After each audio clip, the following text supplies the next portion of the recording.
I've had my fair share of tales getting through production crashes. I've been woken up in the middle of the night with an emergency notification. I've debugged in a car, on a plane, on a train, and yes, even once in the woods. Dr. Seuss would be proud. And sometimes I wear those stories like a badge. They allow bonding with other geeks. But here's the truth.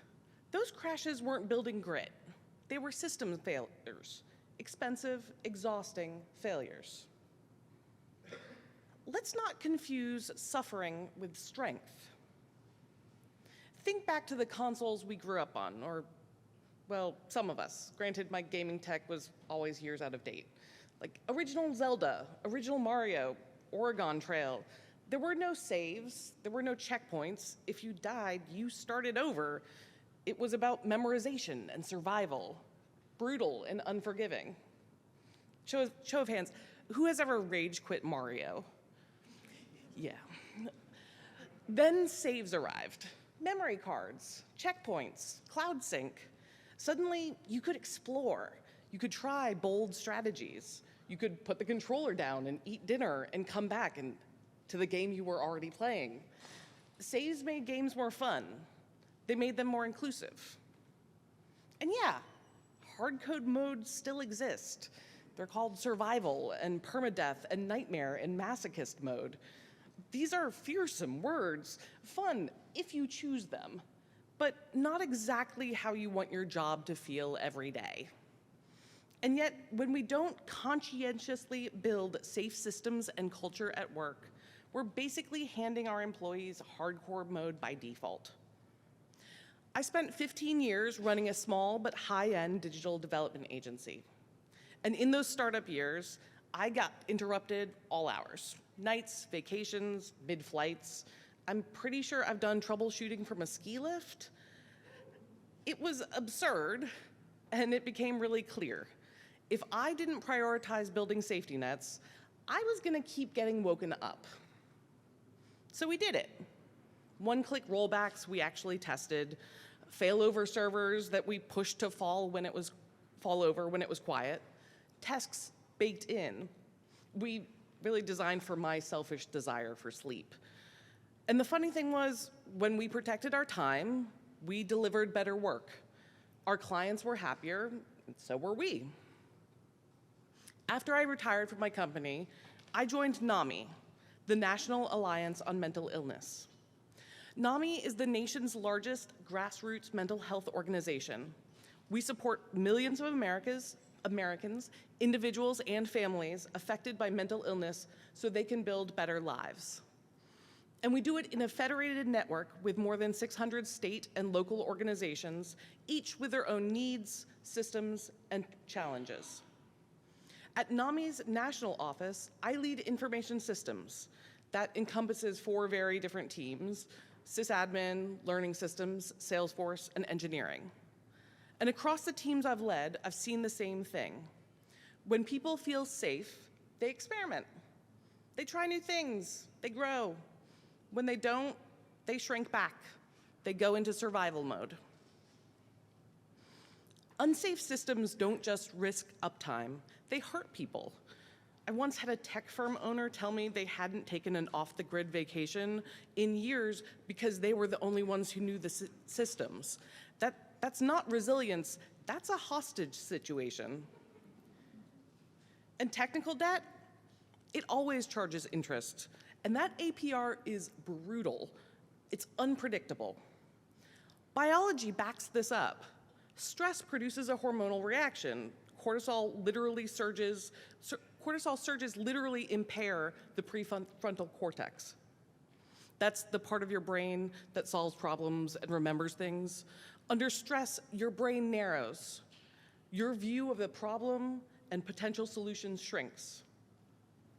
Julia Evans says debugging should start with curiosity, not panic. Calm brains debug faster. Sometimes the best debugging tool really is a silly little walk for your mental health. And it's not just techies, this is everywhere. According to SAMHSA, 1 in 4 Americans has a mental health or substance use disorder. In NAMI's workplace mental health poll, 52% of employees reported burnout last year.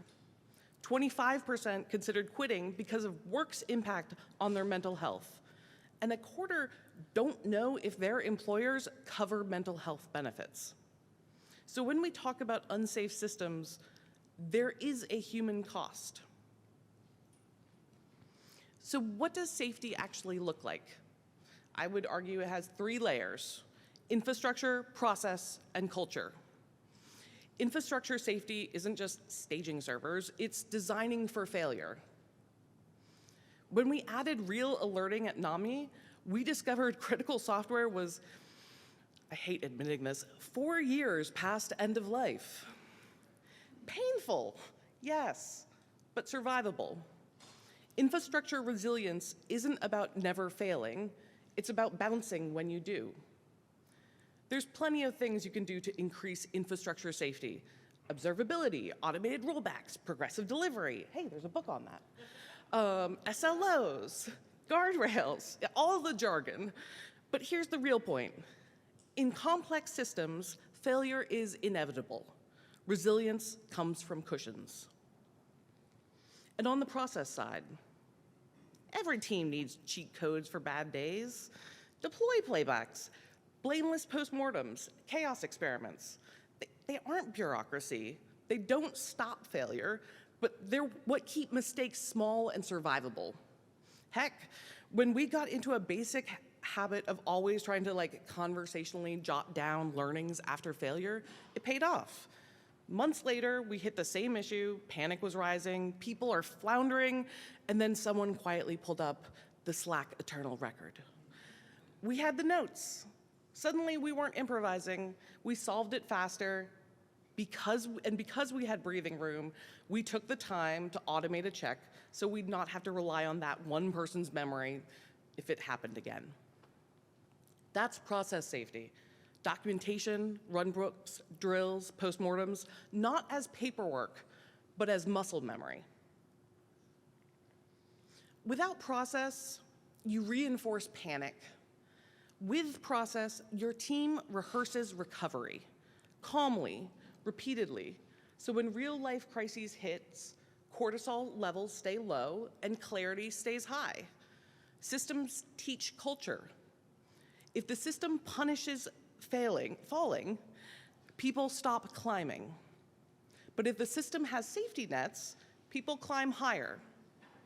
That's psychological safety, the freedom to speak up, to push back, to make mistakes and still be supported.